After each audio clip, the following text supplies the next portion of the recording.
자, 우리 지난 시간에 이어서 좀 더 그 응력 변형률 선도에 대해서 살펴봅시다. 자, 보시는 것처럼 우리가 지난 시간에 이 그래프에 대해서 더 이제 자세하게 배워봤는데요. 우선은 우리가 일반적으로 재료가 이제 탄성 변형을 먼저 하고, 그 다음에 임계 응력 이상이 되게 되면은 이제 소성 변형을 시작한다고 말씀을 드렸습니다. 그래서 탄성 변형에서 소성 변형으로 넘어가는 그때 응력을 항복 강도, yield strength라고 말씀을 드렸고요. 그 다음에 이제 점점 이렇게 스트레인 하드닝이 일어나서 최대 인장 강도에 이른 후에 네킹을 경험하면서 파괴에 이른다고 말씀을 드렸어요. 오늘은 이때 이 탄성 변형과 소성 변형이 어떻게 일어나는지를 조금 더 자세하게 말씀을 드리려고 하는데요. 우선은 우리가 최초의 어떤 소재에 힘을 가하게 되면 이렇게 소재들은 맨 처음에는 이렇게 완벽한 어떤 규칙을 가지고서 결정성을 가지고 있다가 우리가 힘을 가하는 만큼 그 원자와 원자 사이를 이루고 있던 평형 거리가 변화를 하면서 본드가 스트레칭이 되게 됩니다. 그래서 본드가 이렇게 스트레칭이 되는 것은 어떻게 보면은 인위적으로 평형 상태를 이제 떨어뜨려가지고 평형 상태에서 멀어지는 방향으로 변화를 하는 거잖아요. 그래서 힘을 제거하게 되면은 이 원래의 원자가 있던 그 평형 거리를 회복하려고 합니다. 마치 우리가 용수철을 잡아당기면 원래 힘을 제거하고 나면 다시 용수철의 원래 모양으로 돌아가는 것처럼 이렇게 언로드를 하고 나면은 이 스트레칭된 본드가 다시 원래의 제자리로 원래의 원자 사이의 평형 거리를 따라 돌아가게 됩니다.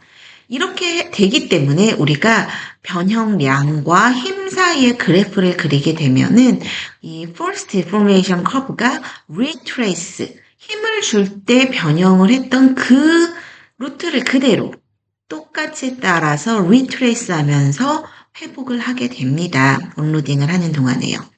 그래서 우리가 로딩을 하는 동안에는 그 일라스틱 스트레인 에너지라고 하는 탄성 변형 에너지의 형태로 이렇게 원자 사이의 본딩이 스트레칭 되거나 혹은 슈링키지 되는 이런 방향으로 이를 저장을 해뒀다가 다시 업로딩을 하는 동안에 이 일라스틱 스트레인 에너지가 다시 원래 모양으로 회복되는데 모두 사용이 돼요. 그래서 리버서블한 에너지의 손실이 없는 그러한 변형이 바로 탄성 변형입니다. 우리가 일반적으로 생각하는 거는 이렇게 리니어한 일라스틱이 주로 대부분이죠. 그래서 이렇게 선형적인 어떤 변형과 힘 간의 상관관계를 갖게 되는데, 그래서 우리가 이게 응력과 변형률 선도에서 이 탄성 어떤 그 1차 함수의 직선의 기울기가 탄성 계수가 되죠. 하지만 우리가 어떤 소재들 같은 경우에는 보시는 것처럼 넌리니어한 비선형적인 탄성 변형을 하기도 해요. 하지만 중요한 것은 이렇게 비선형적인 탄성 변형을 하더라도 이 선도를 그대로 따라서 리트레이스 하면서 회복을 하게 된다면 이것은 우리가 탄성 변형이라고 이야기를 할 수가 있습니다. 그래서 원자 간의 본딩이 강하면 강할수록 더 높은 탄성 계수를 갖게 됩니다.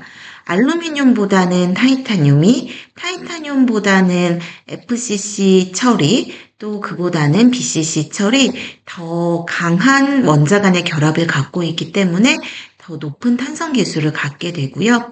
그 다음에 온도가 올라갈수록 원자와 원자는 더 강하게 진동을 하게 되고, 그래서 원자 사이의 결합은 좀 더 느슨해지게 됩니다.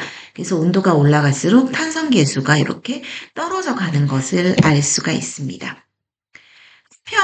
탄성 변형을 하던 재료를 점점 더 조금씩 더 큰 힘을 가하게 되면 어느 임계치 이상에서는 탄성 변형과 더불어 그 플러스 알파로 이제 결함이 움직이기 시작합니다. 이러한 결함이 대부분 면을 따라서 움직이기 때문에 이제 면이 이렇게 슬립이 되는, 전단이 되는 플레인 쉬어가 동시에 발생을 하게 되고, 이렇게 결함이 한쪽 방향으로 어떤 면을 따라서 이렇게 쭉 이동을 해버리고 나면 힘을 다시 가하지 않는 이상 이게 다시 원래대로 돌아갈 이유가 없잖아요. 그래서 이러한 변형은 회복되지 않는 영원한 변형, 그래서 permanent deformation, plastic deformation이라고 합니다. 그래서 회복되지 않는 변형이다. permanent deformation이다. 그래서 false deformation 커브가 원래 루트를 따라서 회복되는 게 아니라 탄성 변형만큼만 회복이 되고 우리가 이 로딩을 하면서 축적이 됐던 에너지의 대부분이 이제 소실이 되어 버리는 거죠. 뭐 열 에너지라든지 다른 에너지의 형태로요. 그래서 일단 오늘 우리 이 시간에는 지난 시간에 봤던 응력 변형률 선도에서 탄성 변형과 소성 변형에 대해서 알아보았습니다. 수고하셨습니다.